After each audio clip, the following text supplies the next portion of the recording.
नमस्कार दोस्तों, मैं कृष्णा मैथ्स जो मैंने YouTube चैनल बनाया है, मैंने बताया था कल आपको इसके बारे में। तो आज हम क्लास शुरू करते हैं विद्यार्थी, और क्लास में सारी चीज़ें चैप्टर वाइज अपने रन करेंगे बच्चों चीज़ों को। पहला जो चैप्टर मैं लेने जा रहा हूँ विद्यार्थी, उस चैप्टर का नाम है नंबर सिस्टम। विद्यार्थी, नंबर सिस्टम एकमात्र ऐसा चैप्टर है जो दुनिया के हर एग्जाम में, एटमोस्ट एग्जामों में बच्चों आता है। क्लियर है? क्लियर है? चलें, एटमोस्ट एग्जामों में वो चैप्टर आता है। चलो, नंबर सिस्टम को विद्यार्थी हम पढ़ेंगे टाइप वाइज करके। तो देखते हैं बच्चों नंबर सिस्टम का पहला टाइप। चलें, हेडिंग लगा लें बच्चों, नंबर सिस्टम। हेडिंग लगा लें विद्यार्थी, नंबर सिस्टम, जिसे हिंदी में कहते हैं प्यारे बच्चों संख्या पद्धति। क्लियर है? इसे हिंदी में कहते हैं बच्चों संख्या पद्धति। क्लियर है भैया? चलें, पहला प्रश्न कि संख्या पद्धति क्या होती है। बच्चों, आपसे प्रश्न में ये पूछा नहीं जाएगा कि संख्या पद्धति क्या होती है, लेकिन बाय द वे मैं आपसे पूछूंगा what is the number system. संख्या पद्धति क्या है? संख्या पद्धति क्या है अगर मैं आपसे पूछूं तो बच्चों आप बताइए संख्या पद्धति क्या है। विद्यार्थी ध्यान दें, क्या है नंबर सिस्टम?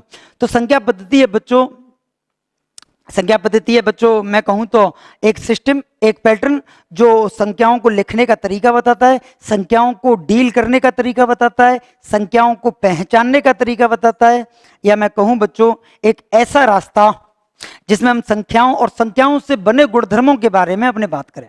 आप जैसा जानते हो बच्चों, गणित की एक अपनी भाषा होती है, गणित की अपनी एक निजी भाषा होती है। तो इस सिस्टम में, इस पद्धति में बच्चों गणित की भाषा सीखना, जैसे मैं आपसे पूछूं 5 3, तो आप अपने आप समझ गए होंगे कि 5 बड़ा है 3 से, जबकि मैंने कहीं नहीं कहा कि बड़ा शब्द, मैंने ग्रेटर GRETR अंग्रेजी में नहीं लिखा, हिंदी में मैंने बड़ा नहीं लिखा, लेकिन फिर भी आप समझ गए 5 बड़ा है 3 से, क्योंकि इस निशान ने बता दिया। बोला हाँ या ना? जैसे मैंने लिखा रामा और यहां लिखा सीता, तो आप समझ गए कि रामा का वजन उतना ही है जितना सीता का वजन है। कैसे? किसी ने बोला तो है नहीं, फिर भी इसलिए समझ गए बच्चों क्योंकि ये निशान बराबर का है। हाँ या ना? गणित की अपनी निजी भाषा होती है। आप समझ पाए मेरी बात? आप इस भाषा से समझ पाए कि रामा और सीता आपस में कैसे हैं? बराबर है। क्लियर है? ठीक है, चलें ध्यान दें बच्चों। संख्या पद्धति, संख्या पद्धति क्या है? तो मैं कहूं तो संख्याओं के गुणधर्मों का अध्ययन करना, संख्याओं के बारे में अध्ययन करना, संख्याओं के बारे में पूछना, और ये सारी चीजें जो हैं बच्चों वो क्या है? वो संख्या पद्धति की चीज है। क्लियर है मेरे भाई? चलें, जैसे मैं पूछूं संख्या पद्धति आप समझ पाए तो आप कहेंगे यस। कैसे? संख्याओं के बारे में अध्ययन करना, संख्याओं के गुणधर्मों को समझना, एक ऐसा सिस्टम जिसमें हम संख्याओं को पढ़ें, संख्याओं को समझें, वही क्या कहलाती है? संख्या पद्धति। क्लियर है? चलें, अब बच्चों मैं तुमसे पूछूं विद्यार्थी कि संख्या पद्धति के प्रकार कितने हैं? How many types of number system? संख्या पद्धति के प्रकार कितने हैं? तो बच्चे ध्यान दें, संख्या पद्धति 4 प्रकार की होती है। कितने प्रकार की होती है? 4 प्रकार की। संख्या पद्धति कितने प्रकार की होती है? 4 प्रकार की। पहली संख्या पद्धति है बच्चों डेसिमल नंबर सिस्टम।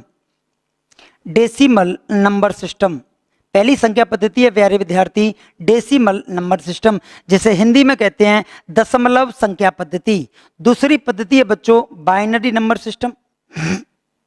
दूसरी पद्धति है बच्चों बाइनरी नंबर सिस्टम, जिसे हिंदी में कहते हैं बच्चों द्विआधारी संख्या पद्धति। इसीलिए एक और नंबर सिस्टम है बच्चों जिसे कहते हैं हेक्साडेसिमल नंबर सिस्टम।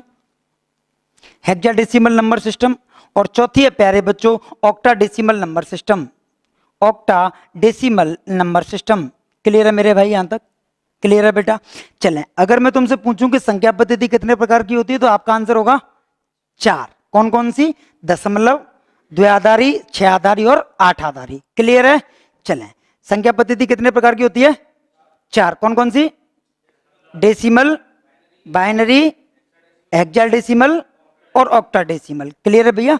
अब मैं आपसे पूछूं कि हमें कौन सी पद्धति पढ़नी है या हमें कौन सी पद्धति में अध्ययन करना है, तो बच्चों हमें अध्ययन करना है डेसिमल नंबर सिस्टम में। अपने लिए ये काम की है? बिल्कुल काम की नहीं है। जो बच्चा बीकॉम कर रहा है या जो कंप्यूटर साइंस लेके पढ़ रहा है, जो बच्चा इंजीनियरिंग कर रहा है, वो जानता है बाइनरी क्या होती है। अपने सिलेबस में नहीं है विद्यार्थी। मैं कहूँ तो राजस्थान के किसी पेपर में बाइनरी से सवाल मुझे देखने को मिला नहीं बच्चों आज तक।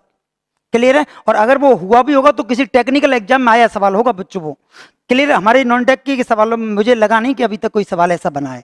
खैर चलें, बाइनरी, हेक्साडेसिमल, ऑक्टाडेसिमल, और ये अपने तीनों काम नहीं आती। क्लियर है? चले, अपने काम आती है डेसिमल नंबर सिस्टम। कौन सी पद्धति काम आती है बच्चों? डेसिमल आप जहां भी हैं बोला करो हाँ ना। कौन सी पद्धति? Decimal number system. चलें बच्चों, हमारे जो काम आएगी वो कौन सी पद्धति काम आएगी? Decimal number system. चलें, अब मैं आपसे पूछ सकता हूँ कि डेसिमल नंबर सिस्टम कौन सी होती है, तो आपके नाम से क्लियर हो रहा होगा। डेसिमल का मतलब होता है दशमलव संख्या पद्धति। कौन सी पद्धति बेटा? दशमलव संख्या पद्धति। आपके नाम से बिल्कुल ये वाली बात साफ क्लियर हो रही है। डेसिमल का मतलब होता है दशमलव और नंबर सिस्टम का मतलब है संख्या पद्धति। तो हमें जो पढ़नी है वो कौन सी पद्धति पढ़नी है? दशमलव संख्या पद्धति। क्लियर है? चले, अब मैं पूछूं कि दशमलव संख्या पद्धति में कितने अंकों का यूज करते हैं। नहीं पूछा सवाल, न पूछेगा सवाल में, बट भाई देव हमें पता तो होनी चाहिए। देखें, दशमलव संख्या पद्धति में हम कितने अंकों का प्रयोग करते हैं। तो बच्चों दशमलव संख्या पद्धति में हम अंकों का प्रयोग करते हैं 10 का। कितने अंकों का प्रयोग करते हैं विद्यार्थी? 10 का। चले, अब मैं पूछूं 10 अंक कौन कौन से होते हैं, तो आपका आंसर होगा 0, 1, 2, 3, 4, 5, 6, 7, 8 और 9। क्लियर है बेटा? 0 से लेकर कहां तक के अंक होते हैं? 0 से लेकर 9 तक के अंक होते हैं। और ये कौन सी पद्धति में आते हैं? तो ये दशमलव संख्या पद्धति में आते हैं, इसीलिए इसका नाम दशमलव है, क्योंकि इसमें कितने अंकों के साथ यूज टू होता है? 10 अंकों के साथ। कितने अंकों के साथ डील होती है? तो आप कहेंगे 10 अंकों के साथ। क्लियर है मेरे भाई? कितने अंकों के साथ काम करते हैं? 10 अंकों के साथ काम करते हैं। किसी को कोई डाउट है? नहीं। चले बच्चों, अब मैं तुमसे पूछूं कि हमें कौन सी पद्धति पढ़नी है, तो आपका आंसर क्या होगा? दशमलव संख्या पद्धति। ठीक है, चले, यहां तक कोई डाउट हो तो बताइए। संख्या पद्धति कितने प्रकार की होती है? 4 प्रकार की। कौन कौन सी? दशमलव संख्या पद्धति, बाइनरी संख्या पद्धति, हेक्साडेसिमल जिसे कहते हैं 6 आधारी, और ऑक्टाडेसिमल। क्लियर है भाई सब? चलें, अब मैं तुमसे पूछूं बच्चों, यहां तक अगर समझ आई हो तो बच्चों हेडिंग सजा लें, complex number. Complex number, complex number को बच्चों हिंदी में कहते हैं सम्मिश्र संख्याएं। कौन सी संख्याएं बच्चों? सम्मिश्र संख्याएं। कई से जेड से डिनोट करते हैं, जेड से। सम्मिश्र संख्याओं को रिप्रेजेंट करते हैं बच्चों जेड से। विद्यार्थी ध्यान दें, कॉम्प्लेक्स नंबर और कॉम्प्लेक्स नंबर को हिंदी में कहते हैं बच्चों संख्या पद्धति। सॉरी, कौन सी नंबर? सम्मिश्र नंबर। क्लियर है? हमें कौन सी पढ़नी है बच्चों? Complex number. कॉम्प्लेक्स नंबर को हिंदी में कहते हैं, अच्छा एग्जाम में ऐसे लिखाएगा कॉम्प्लेक्स नंबर? नहीं लिखाएगा, एग्जाम में लिखाएगा सिर्फ जेड। क्लियर है? एग्जाम में लिखाएगा सिर्फ जेड। तो हमें पढ़नी है कौन सी संख्या है? तो सम्मिश्र संख्या है। कौन सी संख्या है बेटी? सम्मिश्र संख्या है। अच्छा, सम्मिश्र संख्याओं को किससे रिप्रेजेंट करते हैं? जेड से। चले, अब बात आती है कि सम्मिश्र संख्याएं कौन सी होती हैं। क्लियर है? मैं पूछूं what is the complex number, बच्चों कौन सा होता है कॉम्प्लेक्स नंबर? तो विद्यार्थी ध्यान दें, ब्रह्मांड में जितनी संख्याएं हैं, जितनी संख्याओं को आपने देखा है, जितनी संख्याओं के बारे में आपने सुना है, जितनी संख्याएं हैं या थी या आगामी फ्यूचर में आएंगी, वो सारे नंबर कॉम्प्लेक्स हैं। मैं फिर दोहराता हूं बच्चों, दुनिया की प्रत्येक संख्या कौन सी संख्या है? तो आप कहेंगे वो कॉम्प्लेक्स नंबर है। क्लियर है मेरे भाई? दुनिया की हर संख्या सम्मिश्र संख्या है। क्लियर है बेटा? अगर मैं तुमसे ये भी कह दूं ना एक पल के लिए कौन सी संख्या है, तो अगर ये संख्या है तो बताइए फिर ये कौन सी संख्या है? सम्मिश्र संख्या। क्लियर है? अगर मैं कह दूं और ये संख्या है तो आप बताइए फिर कौन सी संख्या है? समझ आई कहानी? दुनिया की प्रत्येक संख्या कौन सी संख्या है बेटी? सम्मिश्र संख्या। अच्छा, सम्मिश्र संख्याओं को रिप्रेजेंट किससे करते हैं? अरे बोला करो हाँ ना। सम्मिश्र संख्याओं को रिप्रेजेंट किससे करते हैं? जेड से। और इसे लिखा जाता है बच्चों जेड बराबर ए प्लस आयोटा बी। सम्मिश्र संख्याओं को लिखने का पैटर्न क्या है बेटी? ए प्लस आयोटा बी। बोला करो आप, है ना? सम्मिश्र संख्याओं को लिखने का, आप जहां भी बैठे हैं बच्चों बोला करो, आप रूम में बैठ के पढ़ रहे हैं। अब ऐसा मत करना पेट पे मोबाइल रख लिया और कान में लीड लगा लिया और सुन रहे हैं, ऐसे समझ नहीं आएगी गणित। टेबल पे बैठना पड़ेगा भैया, समझ गए ना? पेट पे मोबाइल रख के और कान में लीड लगा के गणित समझ नहीं आएगी। अगर आप ऑनलाइन पढ़ते हैं तो बिल्कुल नहीं आएगी, मेरा दावा है इस वाली बात पे। चलें, ध्यान दें बच्चों, सम्मिश्र संख्याएं फिर से ध्यान दें विद्यार्थी। सम्मिश्र संख्याएं होती हैं बच्चों जेड बराबर क्या होती है? ए प्लस आयोटा बी। फिर देखें ए प्लस आयोटा बी, ये क्या है? तो ये सम्मिश्र संख्याओं को लिखने का पैटर्न है। फिर से ध्यान दें, यहीं से बच्चों चीजें उठती हैं। ये सम्मिश्र संख्याओं को लिखने का क्या है? पैटर्न है। चले, अब मैं तुमसे पूछूंगा ये वाला हिस्सा कौन सा है? और ये वाला हिस्सा कौन सा है? ये एक बात आती है बच्चों। तो मैं तुमसे अगर ये पूछूं कि सम्मिश्र संख्याओं को लिखने का पैटर्न क्या है, तो आपका जवाब होगा प्यारे विद्यार्थी z बराबर a प्लस आयोटा b। अच्छा मैं पूछूं सम्मिश्र संख्याएं कितने प्रकार की होती हैं? तो सम्मिश्र संख्याओं को बच्चों दो भागों में क्लासिफाई किया गया है। सम्मिश्र संख्याओं को कितने भागों में बांटा गया है? दो भागों में। एक होती है वास्तविक और एक होती है काल्पनिक। चलें बच्चों देखें, पहली को मैं लिख देता हूं काल्पनिक संख्याएं। ये क्या है? तो ये सम्मिश्र संख्याओं का एक हिस्सा है। क्लियर है मेरे भाई? एक कौन सी होती है? काल्पनिक और दूसरी वास्तविक। दूसरी कौन सी होती है भैया? वास्तविक संख्या। फिर से ध्यान दें, सम्मिश्र संख्याओं को लिखने का तरीका बोलिए a प्लस आयोटा b। सम्मिश्र संख्याएं कितने प्रकार की होती हैं? पहली कौन सी? दूसरी वास्तविक। अब मैं तुमसे पूछूं काल्पनिक संख्याओं को कहते हैं बच्चों अंग्रेजी में इमेजिनरी नंबर। काल्पनिक संख्याओं को क्या कहते हैं बच्चों? इमेजिनरी। और वास्तविक को क्या कहते हैं? Real number. क्लियर है मेरे भाई? अरे बोला करो हाँ ना। काल्पनिक संख्याओं को क्या कहते हैं? इमेजिनरी। और वास्तविक को रियल नंबर। अगर मैं पूछूं वास्तविक संख्याओं को किससे शो करेंगे, तो आर से। और काल्पनिक संख्याओं को आई से। काल्पनिक संख्याओं को बेटा आई से। फिर से देखें, सम्मिश्र संख्याएं दो भागों में बटी, एक काल्पनिक और दूसरी। काल्पनिक संख्याएं किससे डिनोट होंगी?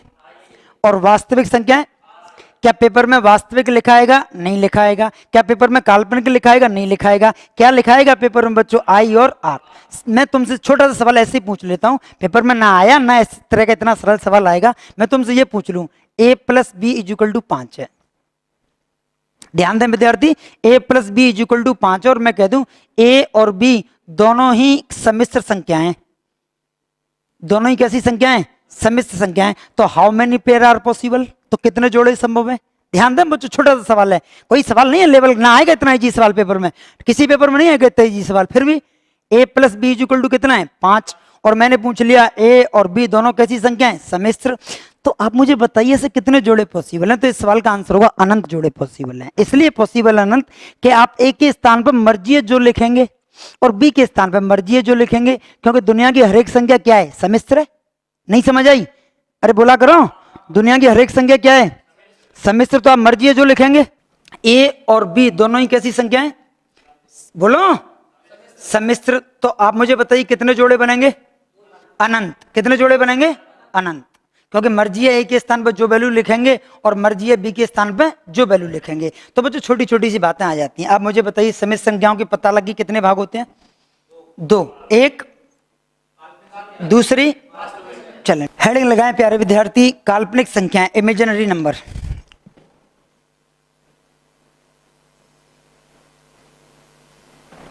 इमेजिनरी नंबर काल्पनिक संख्याएं। चले अब मैं आपसे प्रश्न पूछूं बच्चों कि कौन सी होती हैं काल्पनिक संख्याएं? तो कोई बताएगा कौन सी होती हैं काल्पनिक संख्याएं? जो आयोटा लेके घूमती हैं। ठीक है। दूसरी बात बच्चों, ऐसी संख्याएं जो आयोटा लेके घूमती हैं, या फिर मैं ये कहूं कि जो सिर्फ कल्पना में, जिनका कोई वजूद नहीं है, जो जो जो सिर्फ जिनका आभास करा जा सकता है, वो सारी संख्याएं कौन सी हैं? काल्पनिक। अब कई लोग कह रहे होंगे सर ये कौन सी बात थी कि जिनका आभास करा जा सकता है, जो सिर्फ कल्पना में होती हैं। तो ये बिल्कुल सही बात है, इन संख्याओं का कोई वजूद नहीं है। ये संख्याएं हमारी जो नंबर लाइन है, जो संख्या रेखा है, उस पर कहीं बैठने को तैयार नहीं है। आप ये सोचें कि हम काल्पनिक संख्याओं को संख्या रेखा पर डिजाइन करके गणित की महानतम कैलकुलेशन कर पाए, तो ये पॉसिबल नहीं है। विषय बच्चों काल्पनिक संख्याओं के आगे नतमस्तक है। काल्पनिक संख्याएं वो संख्याएं हैं बच्चों जो संख्या रेखा पे बैठने को तैयार नहीं, या जिन्हें संख्या रेखा पे रिप्रेजेंट नहीं किया जा सकता, या जो है ही नहीं, सिर्फ कल्पना है। सिर्फ कौन सी संख्याएं बच्चों? सिर्फ कल्पनाएं। तो वो सारी संख्याएं कौन सी कहलाती हैं? काल्पनिक। अच्छा अगर मैं पूछूं काल्पनिक संख्याएं कौन सी हैं, तो आप ये कह सकते हैं जिनके पास कौन हो? आयोटा हो। जिनके पास कौन हो? आयोटा हो। दूसरी बात, अच्छा मैं आपसे ये पूछूं कि कोई आदमी काला नहीं है, तो आप मुझे बताइए वो कैसा होगा? पीला? महरूम? नहीं। अगर कोई काला नहीं है तो गारंटेड फिर वो कैसा है? गोरा। अगर मैं ये कह दूं जो संख्याएं वास्तविक नहीं है, तो बताइए फिर वो कौन है? तो फिर वो काल्पनिक है। अच्छा जो काल्पनिक नहीं है वास्तविक, बिल्कुल सही है। चले मैं पूछूं जिनके पास कौन है? आयोटा है। या मैं कहूं बच्चों जो जो कैसी नहीं है? जो वास्तविक नहीं है। अच्छा आप मुझे बताइए, क्या काल्पनिक संख्या संख्या रेखा पर बैठने को तैयार होंगी? बोला करो आप। या मैं कहूं ऐसी संख्याएं जो संख्या रेखा पर नहीं बैठती या संख्या रेखा पर प्रस्तुत नहीं होंगी। समझ आई कहानी? प्रस्तुत नहीं होंगी। क्लियर है मेरे भाई? चले, मेन बात कौन सी है? जिनके पास कौन है बेटा? आयोटा। या मैं पूछूं कि जो कैसी नहीं है? वास्तविक। या ऐसी संख्याएं जो संख्या जिन्हें संख्या रेखा पर क्या नहीं करा जा सकता? प्रस्तुत नहीं करा जा सकता। ये सारी संख्या कौन सी कहलाती हैं? काल्पनिक। क्लियर है बेटा? चले, अब मैं तुमसे एक बात पूछूं, बहुत छोटी बात है, आप ध्यान से सुनिएगा, बहुत ध्यान से सुनिएगा जो मैं कहने जा रहा हूं। ध्यान दें बच्चों।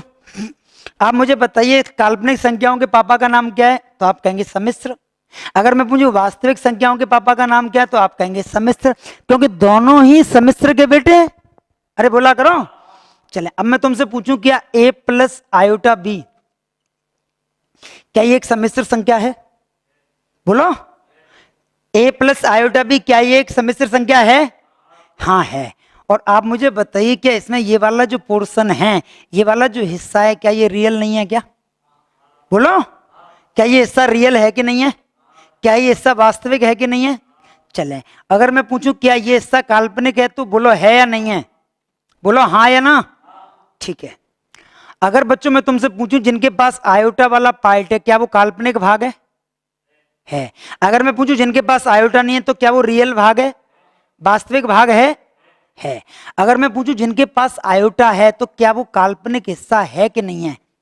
ठीक है। अगर मैं पूछूं जिनके पास आयोटा नहीं है, तो क्या वो वास्तविक हिस्सा है कि नहीं है? बोला करो अब। ठीक है। अगर मैं पूछूं विद्यार्थी, एक छोटी सी गणित, एक बिल्कुल बेसिक बात है, a प्लस आयोटा b, इसमें ये वाला हिस्सा कौन सा है? काल्पनिक। और ये वाला? आप मुझे खुद बताइए, अगर ये एक सम्मिश्र संख्या है और इसमें ये वाला पोर्शन वास्तविक है और ये वाला पोर्शन काल्पनिक है, आप मुझे खुद बताइए, अगर यहां पे मैं जीरो बना दूं, ध्यान दें, अगर मैंने ये जीरो बना दिया तो बचा हुआ हिस्सा क्या वास्तविक नहीं रह जाएगा? बोलो बोलो। तो अगर मैं ये कह दूं कि जब काल्पनिक हिस्सा शून्य हो जाता है तो बचा हुआ हिस्सा शुद्ध वास्तविक होता है कि नहीं होता है? होता है। ठीक है। अगर मैं ये कह दूं कि ये हिस्सा जीरो बन जाए तो बचा हुआ हिस्सा शुद्ध काल्पनिक होगा कि नहीं होगा? हाँ या ना? ठीक है। तो अगर मैं काल्पनिक संख्या की परिभाषा आपको ये दूं बच्चों कि ऐसा भाग, ऐसा हिस्सा जिसमें वास्तविक पोर्शन जीरो बोल जाए, वास्तविक पोर्शन कुछ हो ही नहीं, तो आप मुझे खुद बताइए क्या बचा हुआ हिस्सा काल्पनिक नहीं होगा? अरे हाँ या ना? ठीक है। आप मुझे बताइए, अगर ये वास्तविक हिस्सा अगर जीरो हो जाए बच्चों, तो क्या काल्पनिक हिस्सा जो बच गया हिस्सा वो काल्पनिक ही होगा? तो क्या मैं काल्पनिक संख्याओं की परिभाषा में ये लिख सकता हूं कि ऐसी संख्या जिनमें वास्तविक हिस्सा जीरो होता हो? क्या मैं काल्पनिक संख्याएं समझा पाया? समझा पाया बच्चों? अगर मैं तुमसे एक बात पूछूं कि ऐसी संख्या, जैसे मैं पूछूं पांच, पांच वास्तविक है या काल्पनिक? वास्तविक। अब बताना। काल्पनिक, क्योंकि अकेली पांच वास्तविक है लेकिन पांच आयोटा काल्पनिक। मैं पूछूं तीन कैसी है और तीन आयोटा? काल्पनिक, क्योंकि इसके साथ आयोटा बैठी है। अरे बोला करो आप। और इसके साथ आयोटा नहीं बैठी। तो जिनके पास आयोटा है वो सारी संख्याएं, और जिनके पास आयोटा नहीं है वो? अच्छा, अगर मैं पूछूं कि तुम काल्पनिक नहीं हो, तुम सम्मिश्र, तो चलेगा? चलेगा, क्योंकि दुनिया की प्रत्येक संख्या काल्पनिक तो बहुत बाद में, सबसे पहले तो वो कौन है? सम्मिश्र है। हाँ या ना? तो अगर मैं इससे काल्पनिक न बोल के सम्मिश्र बोल दूं, चलेगा? बिल्कुल चलेगा। लेकिन इससे काल्पनिक बोलूं तो ज्यादा अच्छा है। समझ आई कहानी? चले, अब मैं तुमसे एक छोटी सी बात पूछूं बच्चों कि आयोटा क्या है। तो आप हेडिंग सजा लें बच्चों, आयोटा। हेडिंग सजा लें विद्यार्थी, आयोटा। आयोटा हेडिंग सजा लें मेरे बच्चों, आयोटा। अब मैं तुमसे पूछूं आयोटा क्या है, तो बच्चे ध्यान दें, ध्यान दें विद्यार्थी, आयोटा क्या है। तो मैं तुमसे पूछूं व्हाट इज द आयोटा, तो मैं तुम्हें इसके आयोटा के पीछे की कहानी बताता हूं कि आयोटा जब पैदा हुआ वो हालात क्या थे, वो समय क्या थी। बच्चे ध्यान दीजिएगा, कहानी ये थी बच्चों, जैसे मैं तुम्हें अलजेब्रा जो विद्यार्थी जानते हैं, जो मैथमेटिक्स से पढ़े हैं, वो ये जानते हैं कि x square plus 1 is equal to अगर जीरो है, तो आप देखेंगे अगर x square plus 1 is equal to zero है, और ये इक्वेशन बाय द वे आ गई अलजेब्रा में, तो आप देखेंगे ये किसी भी विधि विधान से हल नहीं होती है। आप करके देख लेना भले से घर जाके। आप x की कुछ भी वैल्यू डाल देना बच्चों, कुछ भी वैल्यू, और ये सेटिस्फाई नहीं होगी। X square plus 1 is equal to 0 है, तो x के ये किसी भी मान पे सेटिस्फाई नहीं होता। तो ऐसे केसेस में क्या करें? तो बच्चों ऐसे केसेस में एक काल्पनिक मान सोचा गया, और ये जो मान सोचने का जो श्रेय जाता है बच्चों सर्वप्रथम वो जाता है आयलर को। आयलर जिसने आयोटा की खोज करी। मैं पूछूं कि आयोटा की खोज किसने करी बच्चों, तो आपका क्या आंसर होगा? आयलर। मैं पूछूंगा आयलर के गांव का नाम क्या है, तो आपका आंसर होगा यूनान। बात समझ आई? आयलर कहां का था? यूनान का। ज्यादातर मैथमेटिशियन यूनान से निकले हैं, अपना हिंदुस्तान दूसरे नंबर पे, समझिए लगभग। क्लियर है मेरे भाई? तो आप मुझे बताइए यूनान से, अच्छा आयलर का गांव कौन सा है? कौन से देश का था ये? यूनान का था। ठीक है, आप मुझे बताइए आयलर ने किसकी खोज करी बच्चों? आयोटा की। आयोटा वास्तविक होता है या काल्पनिक? ये केवल एक कल्पना मात्र है। क्लियर है? चलें। अच्छा आप मुझे बताइए x square plus 1 is equal to 0 है, और ये किसी भी वैल्यू पर सेटिस्फाई होने को तैयार नहीं है। तो आयलर ने पता क्या काम करा, अपनी बुद्धि का परिचय दिया और एक्स के स्थान पे आयोटा रख दिया। फिर से ध्यान दें, एक्स की प्लेस पे क्या रख दिया? आयोटा। तो आप ध्यान दें विद्यार्थी, एक्स के स्थान पर क्या आ गया? आयोटा। और आयोटा का स्क्वायर में जब एक जोड़ते हैं तो बच्चों आंसर कितना आता है? 0। क्या इसका कोई प्रूफ है? कोई प्रूफ नहीं है भैया, ये सिर्फ कल्पना शक्ति है, सिर्फ एक इमेजिनरी मान है।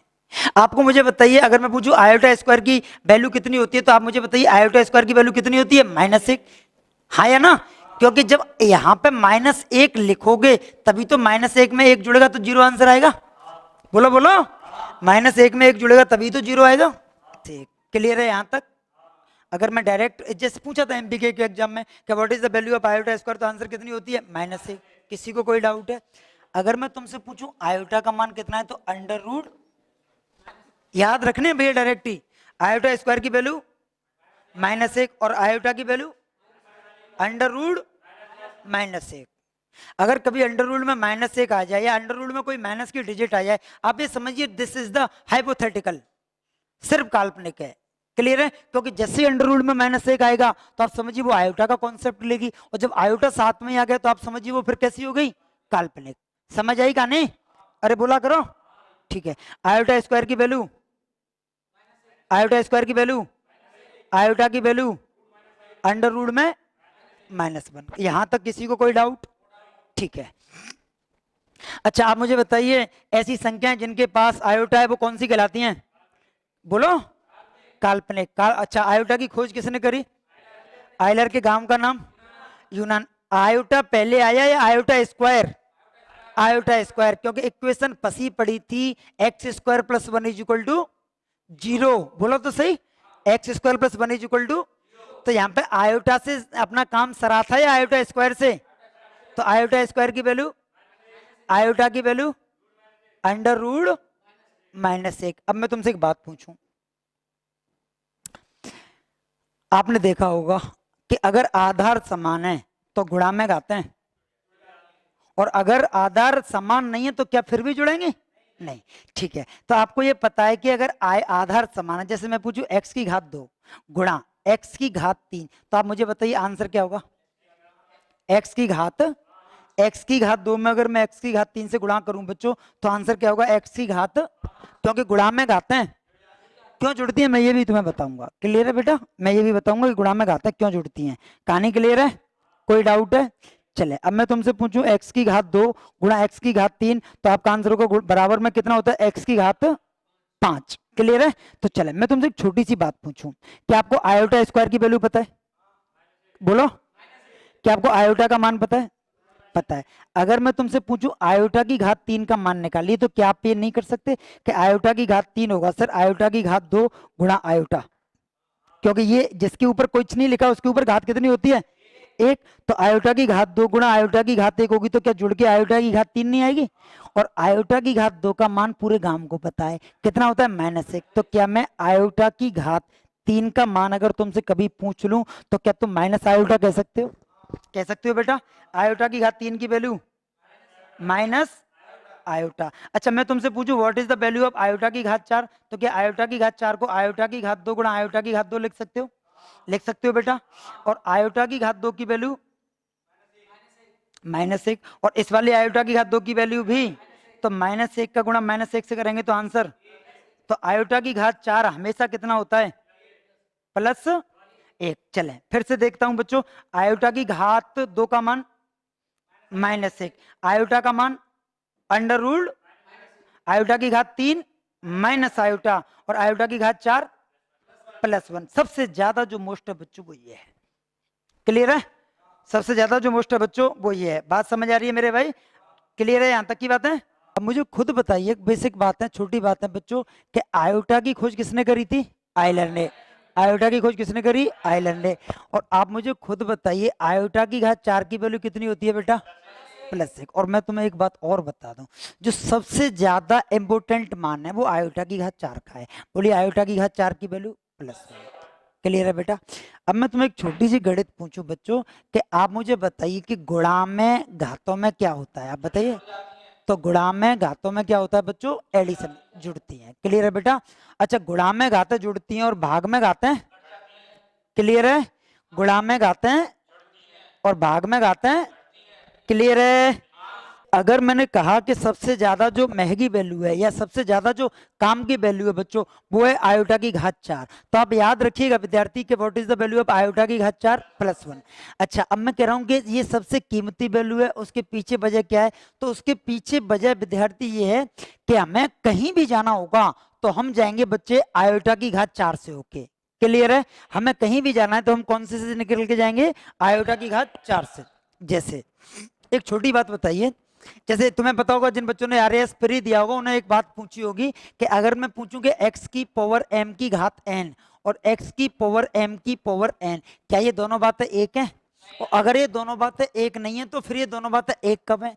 या फिर ये दोनों बातें एक नहीं है तो फिर इन दोनों में अंतर क्या है? चले विद्यार्थी, एक सेकंड में ये समझता हूँ, ये दोनों बातें हमेशा एक नहीं होती।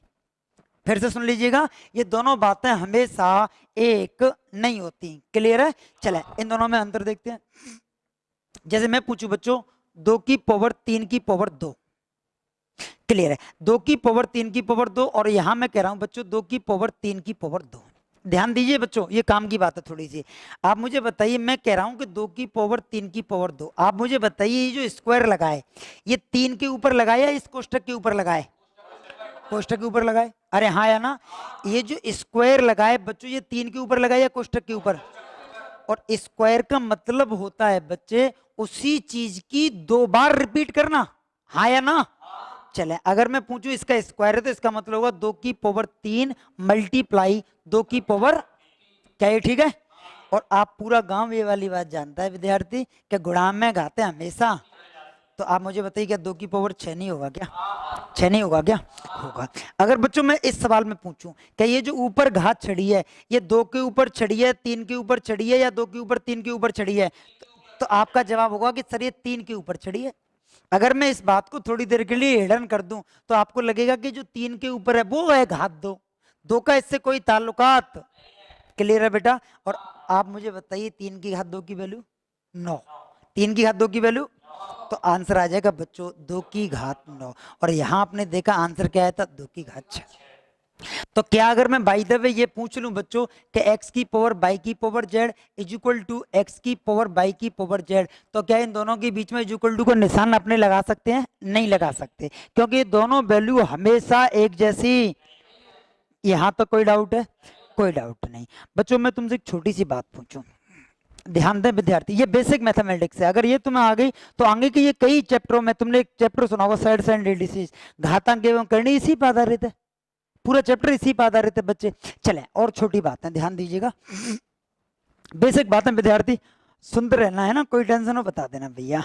देखें, जैसे मैं आपसे एक बात पूछूं भैया, ध्यान दें, जैसे मैंने पूछा 5 की पावर 5 की पावर 5 की पावर 2 की पावर 3, तो इस डायरेक्ट इस सवाल का आंसर हो जाएगा बच्चों 5 की पावर, सॉरी 5 की पावर 6। क्लियर है? अगर ऐसी संख्या होंगी तो 3 दूनी की डायरेक्ट ही होगा ना 5 की पावर 6, कोई शक? जैसे मैं कहूं 4 की पावर 3 की पावर 10, तो आंसर क्या हो जाएगा? 4 की पावर। अगर ये आ जाए 5 की पावर 10 की पावर 5, आंसर क्या हो जाएगा? 5 की पावर। कर लोगे बच्चे? पक्का? ठीक है। अब एक छोटी सी बात बताना, क्या मैंने तुम्हें आयोटा के बारे में बता दिया बेटा? ठीक है, आयोटा की घात 4 की वैल्यू आयोटा की घात 4 की वैल्यू, अरे बोला करो। ठीक है, अब एक छोटी बात बताना, मैंने कहा आयोटा की पावर 200, आयोटा की पावर 200 तक जाना है, हमें आयोटा के कितने मान पता है, तो हमें आयोटा के सिर्फ 4 मान पता है। आयोटा की पावर 1 पता है, आयोटा की पावर 2 पता है, आयोटा की पावर 3 पता है, और बच्चों आयोटा की घात 4 पता है। अगर हमें सफर करना है बच्चों आयोटा की पावर 200 तक का, तो आप स्वयं विचार करें, क्या मैं इसे आयोटा की पावर 4 की पावर 50 नहीं लिख सकता? बोलो तो सही।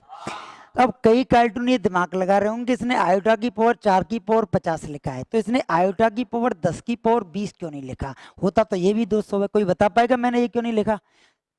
बोलिए बोलिए, क्यों? हाँ, क्योंकि हमें आयोटा की पावर 10 का मान नहीं पता, तो हमें कहीं का भी रास्ता तय करना है तो कहाँ होके निकलना चाहिए? वो 4 पे होके।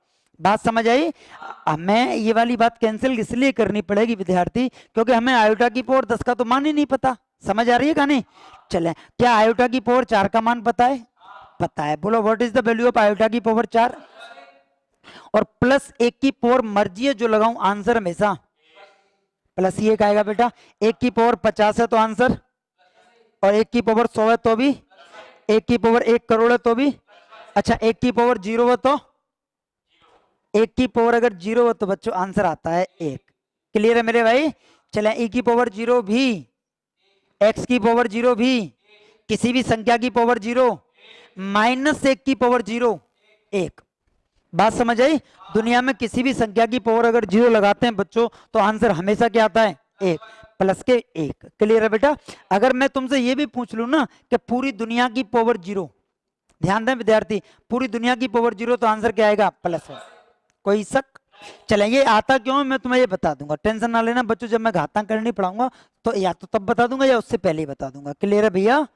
ठीक है, चले अब मैं तुम्हें एक सवाल बोलूं बच्चे एक छोटी सी गणित, एक छोटी सी गणना, अगर भाई दबे हमसे सवाल में ये पूछ ले जाए विद्यार्थी कि आयोटा की पावर 1 प्लस आयोटा की पावर 2 प्लस आयोटा की पावर 3 प्लस आयोटा की पावर 4 क्या होगा? ये सवाल आ जाए और उनसे ये पूछ ले what is the value of iota raise to power 1 plus iota raise to power 2 plus iota raise to power 3 and plus iota raise to power 4, ये इसका मान क्या होगा? तो बच्चे आप मुझे बताइए, क्या आयोटा की पावर 1 का मान बच्चों, अब मैं आयोटा ही लिख लूं थोड़ी देर के लिए, कोई दिक्कत है?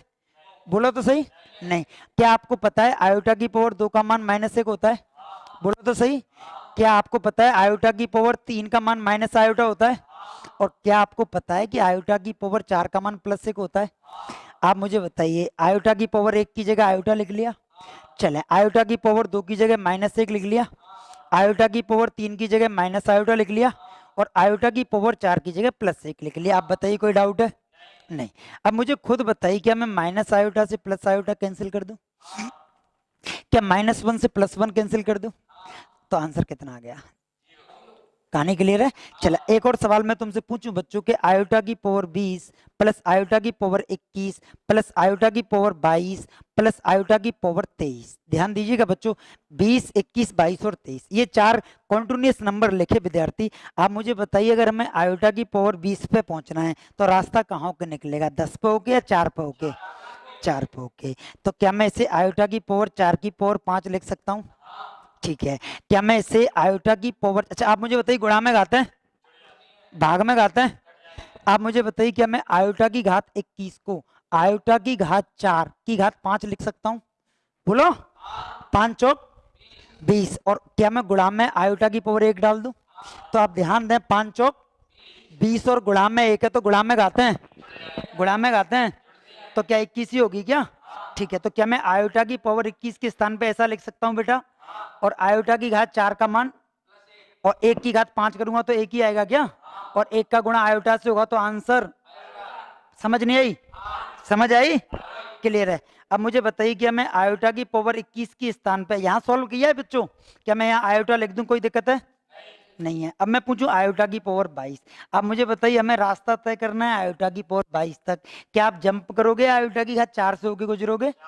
4 से होके ही क्यों गुजरना है बेटा? क्योंकि हमें 4 का मान पता है। शाबाश। आयोटा की पावर 4 की पावर 5, ये हो गई बच्चों 20, और हमें चाहिए 22, तो आयोटा की पावर कितनी? 2। कोई शक? ये तो हमेशा कितनी निकालेगी? 1। और आयोटा की पावर 2 का मान तो पता है ना आपको, तो क्या फाइनली -1 आंसर आएगा बेटी?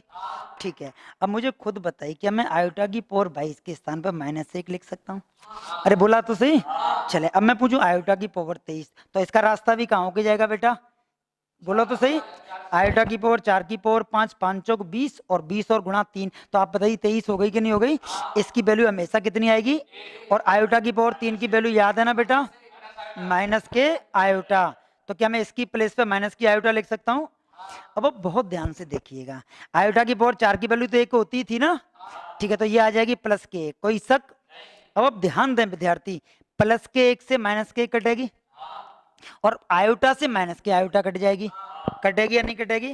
तो आपने देखा फिर से आंसर कितना आ गया, समझ नहीं आई? तो मैं एक छोटी सी तुमसे गणित पूछूं कि अगर लगातार 4 संख्याएं हैं और वो आयोटा की घात में दे रखी हैं, तो क्या कट के चारों एक ना हो जाएंगी? अरे बोलो तो सही। अगर लगातार 4 संख्याएं और वो कट के लगातार 4 संख्याएं और वो आयोटा की पावर में है बच्चे, तो क्या कट के 0 ना होंगी? अरे बोला करो कुछ। 4 का सेट आपस में कट के 0 होगा या नहीं होगा? होगा बेटा। चले विद्यार्थी, एक सवाल आया था पेपर में, तुमने देखा होगा कई बच्चों ने जो पेपर दी, मुझे ध्यान नहीं रहता कि कौन से पेपर में आया है। अब मैं ये तो लिखूंगा नहीं कि एसएससी 2007 ने पूछा है या सीडीएस ने पूछा है या पटवार ने पूछा, ये नहीं लिखूंगा, लेकिन मैं कह रहा हूँ आया है तो इसका मतलब वो आया है, आप खुद ही ढूंढिएगा। क्लियर है मेरे भाई? ठीक है, चले जैसे छोटी सी बात, जैसे मैं आपसे एक सवाल पूछूं बच्चों, इसी पैटर्न का सवाल आया जो मैं आपसे पूछना चाह रहा हूं। जैसे फॉर एग्जांपल मैंने लिखा 20 प्लस, मैंने लिखा बच्चों आयोटा की पावर 0 प्लस आयोटा की पावर 1 प्लस मैंने लिखा 20, ध्यान दीजिएगा विद्यार्थी, 20 प्लस आयोटा की पावर 2 प्लस आयोटा की पावर 3 प्लस आयोटा की पावर 4 प्लस आयोटा की पावर 5 आयोटा की पावर 6 आयोटा की पावर 7 आयोटा की पावर 8 आयोटा की power 9 dot dot dot iota की पावर 100। ध्यान दें बच्चों, हमारी सीरीज जो शुरू हो रही है आयोटा की पावर, इसके ऊपर कुछ नहीं लिखा तो उसके ऊपर घात कितनी होती है? हमेशा एक। बहुत शानदार। चलें ध्यान दें बच्चे, आयोटा की पावर 1 से कहानी शुरू होती है और आयोटा की पावर कहां तक जाती है बच्चे? 100। ये ठीक है। चलें अब मैं एक बात पूछूं, आप मुझे खुद बताइए क्या आयोटा की पावर 1 से आयोटा की पावर 4 तक का एक सेट बन रहा है? और क्या ये सेट कट के क्या भेजेगा? हाँ या ना? और आप मुझे बताइए आयोटा की पावर 5 से 8 तक का एक और सेट बन रहा है और ये भी क्या भेजेगा? 0। तो अब मैं एक बात समझ पाया कि 4 लोगों के जो सेट हैं आपस में कट के मर के कितना दे रहे हैं? 4 लोगों के जोड़े आपस में कट के मर के कितने दे रहे हैं? और आप मुझे खुद बताइए कि आयोटा की पावर 1 से लेकर और आयोटा की पावर 100 तक कुल कितने जने बैठे हैं? तो आप कहेंगे सर 100 जने बैठे हैं। अरे कार्टून में गिनती नहीं आती क्या? 1 से लेकर 100 तक कितने लोग हैं? 100। तो आप मुझे खुद बताइए आयोटा की पावर 1 से लेकर आयोटा की पावर 100 तक और 100 लोग बैठे हैं, बैठे हैं नहीं बैठे हैं? और हर एक जना 4 के जोड़े में कट के मर रहा है, कट के मर रहा है नहीं मर रहा? तो आप मुझे बताइए ऐसे 25 जोड़े बनेंगे, 100 लोगों में से 25 जोड़े बनेंगे नहीं बनेंगे? बनेंगे। और बनेंगे तो आप मुझे बताइए 25 के 25 जोड़े कट के क्या हो जाएंगे? अरे बोलो तो सही। तो क्या मैं ये समझू ये पूरी कहानी 0 बन जाएगी? बन जाएगी नहीं बन जाएगी? और आगे कौन बैठी है? अगर मैं 20 में 0 जोड़ूं तो आंसर क्या है? ठीक है। आप मुझे खुद बताइए कि अगर आपको ये सिस्टम आता है तो इस सवाल को करने में 10 सेकंड ही लगेंगे? अरे हाँ या ना? फिर देखें बच्चों, समझ आएगा नहीं? जैसे मैं एक सवाल बोलूं बच्चों कि 100 प्लस आयोटा की पावर 1 प्लस आयोटा की पावर 2 प्लस आयोटा की पावर 3 प्लस आयोटा की power 4 dot dot dot iota की पावर 1000। क्लियर है मेरे भाई? आप मुझे बताइए सीरीज कहाँ से शुरू होती है और कहाँ तक जाती है? 1000 तक। आप मुझे बताइए क्या ये सारे कॉन्टिन्यूअस मैनर में है? सारे कॉन्टिन्यूअस हैं। तो इतनी गणित तुम सीख गए बच्चों अब तक कि ये कट के क्या बना देंगे? और 1000 लोगों का समूह है और 4 मर के क्या हो रहे हैं? 0। तो कितने जोड़े बनेंगे?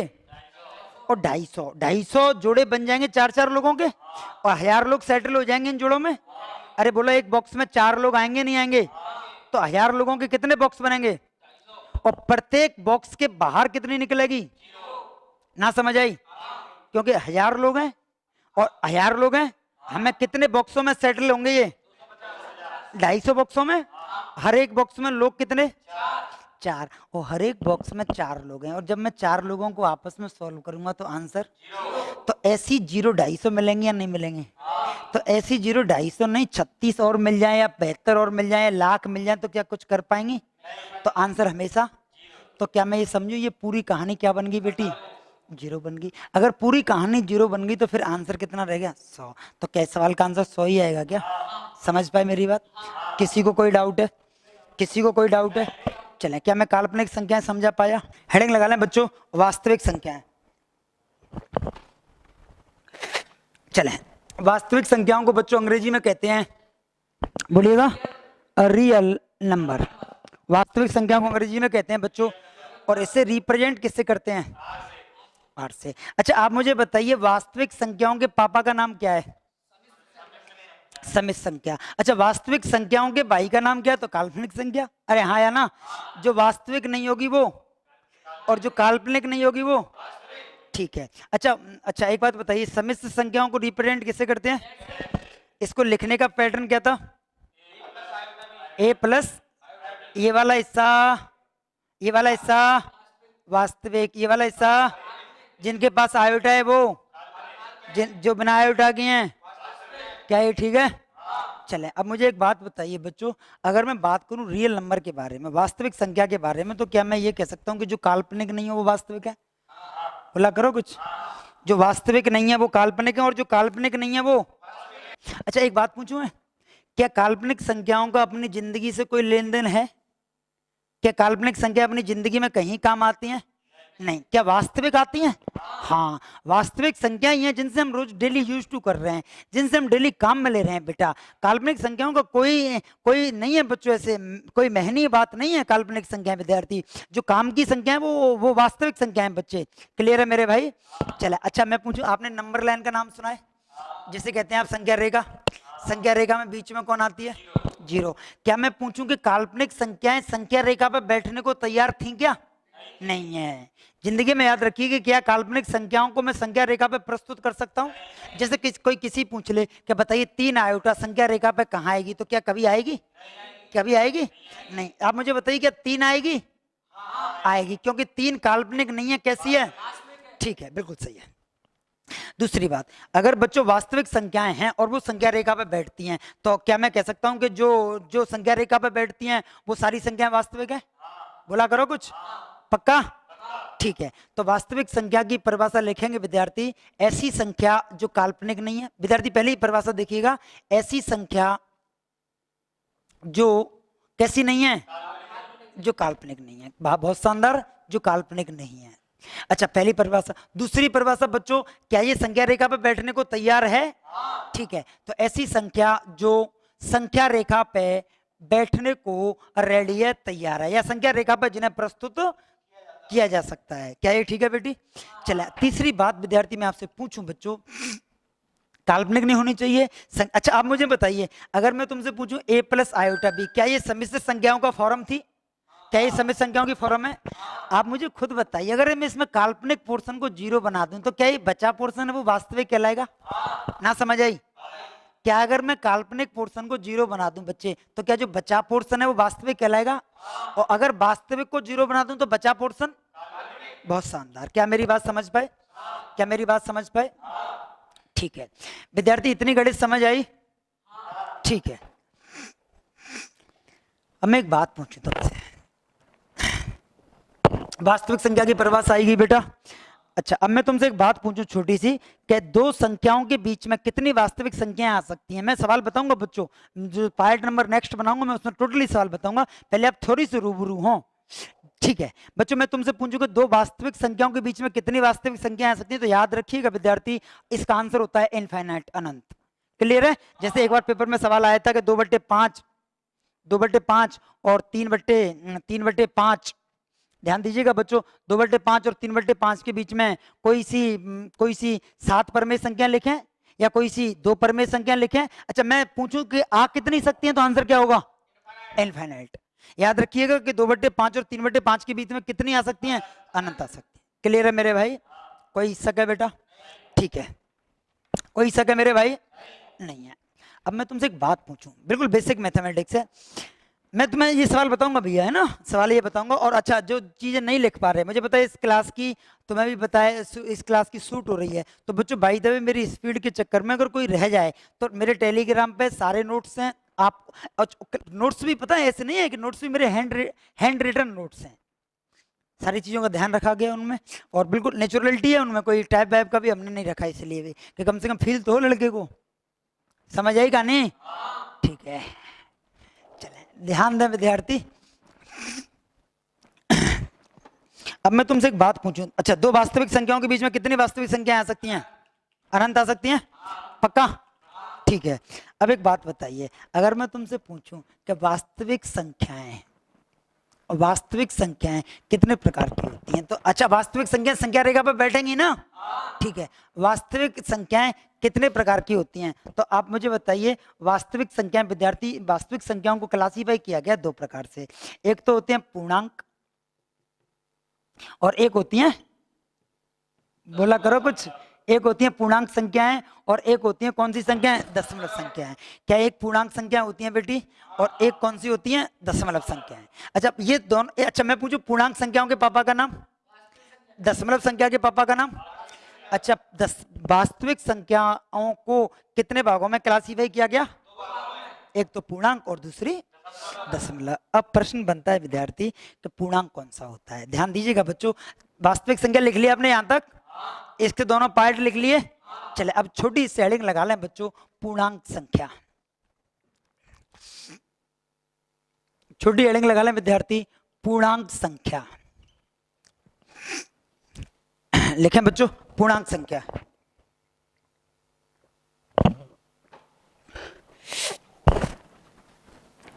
लिख ली मेरे भाई? चले अब बताइए पूर्णांक संख्या कौन सी होती हैं?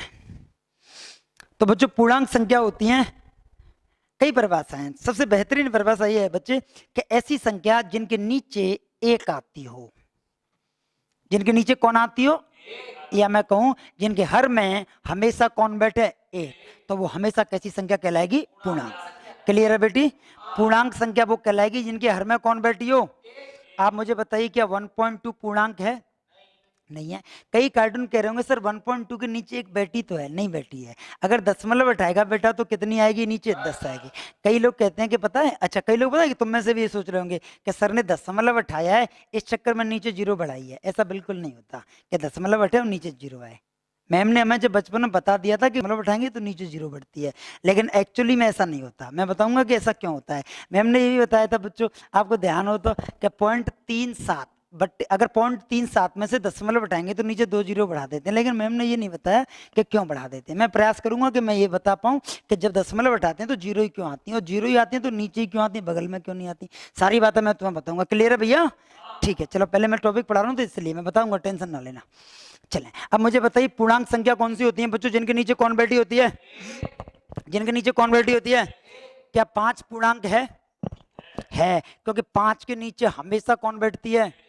और एक बात और याद रखिए बच्चों, दुनिया की प्रत्येक संख्या के नीचे एक बैठती है और दुनिया की प्रत्येक संख्या के गुणा में भी कौन बैठती है बेटा? एक। याद रखिएगा, पीछे से समझ आ रही है कहानी? चलें, दुनिया की हर संख्या के नीचे भी कौन बैठती है? एक। और दुनिया की हर संख्या के गुणा में भी कौन बैठती है? जैसे मैं पूछूं 5, अगर मैं 5 को 5 गुणा 1 लिखूं तो कोई ऐसे है कि अरे ऐसे क्यों लिख दिया? बोलो। नहीं, क्योंकि 5 को लिखा जा सकता है 5 इंटू 1, हाँ या ना?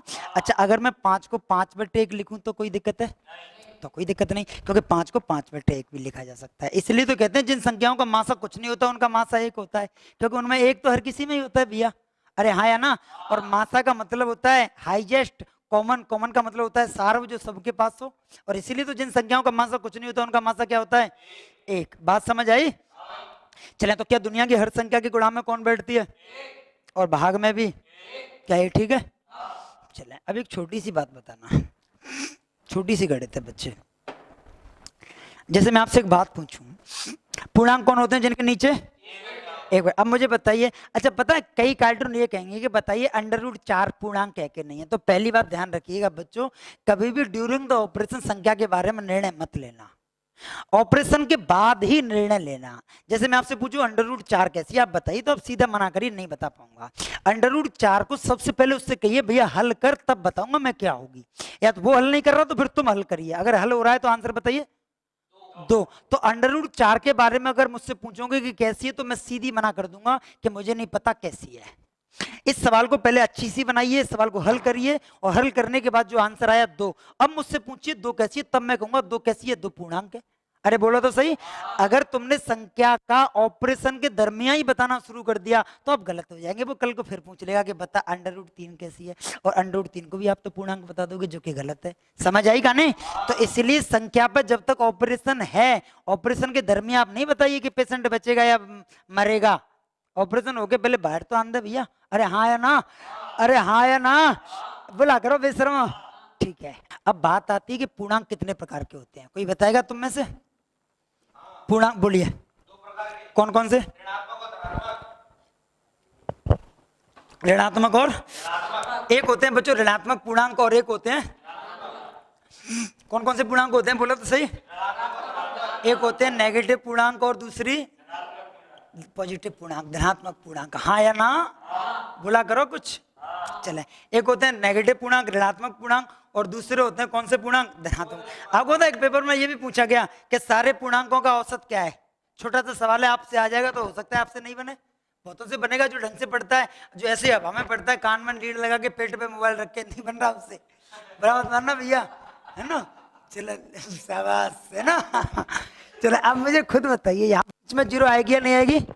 आएगी। आप बताइए, अगर मैं इस साइड में बचूंगा तो +1 +2 संख्या का पढ़ी है नहीं पढ़ी है? +3, और ये कहाँ तक जाएगी? अच्छा, इधर में आऊंगा तो -1 -2 -3 डॉट डॉट डॉट कहाँ तक आएगी? अनंत तक आएगी। प्रश्न ये पूछा कि सारे पूर्णांकों का एवरेज क्या है, औसत क्या है? तो आप मुझे बताइए, औसत का मतलब तो होता ही मध्यमान है, औसत का मतलब तो होती बीच वाली संख्या है। तो क्या आप ये डिसाइड नहीं कर पा रहे कि बीच में 0 बैठी है? अरे बोला तो सही, बोलो तो सही। तो सारे पूर्णांकों का जो एवरेज है विद्यार्थी, हमेशा क्या आएगा? याद रह जाएगा, याद रह जाएगा। इस साइड में जाएंगे तो बच्चों कौन से पूर्णांक मिलेंगे? पॉजिटिव, और इधर जाएंगे तो नेगेटिव। अब मैं तुमसे एक छोटी सी बात पूछूं, छोटी सी गणित पूछूं, बिल्कुल बेसिक गणित है, कि दुनिया का सबसे बड़ा ऋणात्मक पूर्णांक कौन सा है? ध्यान दें, दुनिया का सबसे बड़ा ऋणात्मक पूर्णांक कौन सा है? तो बोलिएगा -1 है। क्योंकि पता है इस साइड में जाते हैं बच्चों तो संख्या क्या है? घटती हैं, और इस साइड में आते हैं तो संख्याएं बढ़ती हैं। अच्छा, मैं पूछूं दुनिया का सबसे छोटा धनात्मक पूर्णांक कौन सा है? तो अच्छा, 0 के बारे में क्या राय है? क्या 0 धनात्मक है? क्या 0 ऋणात्मक है?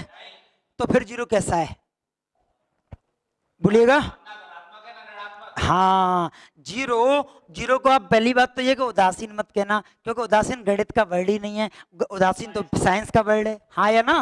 उदासीन तो साइंस का वर्ड है। तो 0 के बारे में बस आप यही कहिएगा कि 0 न तो धनात्मक है और न ही ऋणात्मक। बात समझ आई? चले, क्या मैं कह दूं कि पॉजिटिव पूर्णांक +1 से चालू होता है और डॉट डॉट डॉट कहां तक जाता है? प्लस। अच्छा, नेगेटिव पूर्णांक -1 से चालू होते हैं और कहां तक जाते हैं? माइनस। सारे पूर्णांकों का एवरेज कौन होता है? 0। 0 पर कौन सा साइन होता है, प्लस या माइनस? ना प्लस ना। दुनिया का सबसे बड़ा ऋणात्मक पूर्णांक, बोलो तो सही, दुनिया का सबसे बड़ा ऋणात्मक पूर्णांक -1। क्या ये ठीक है बेटा? कोई डाउट है यहाँ तक? चले, आप बताइए, ये 5 पॉजिटिव पूर्णांक या नेगेटिव पूर्णांक? पॉजिटिव। 7 -7 -3.2 नेगेटिव। -3.2 तो पूर्णांक ही नहीं है। अरे बोलो तो सही। तो -3.2 नेगेटिव पूर्णांक कैसे हो गया? ये पूर्णांक ही नहीं है। बात समझ आई? अरे बोलो तो सही, समझ आई कहानी? क्या मैं पूर्णांकों के बारे में समझा पाया? अब मैं पॉजिटिव पूर्णांकों के बारे में समझा पाया, नेगेटिव पूर्णांकों के बारे में समझा पाया, 0 के बारे में बता पाया,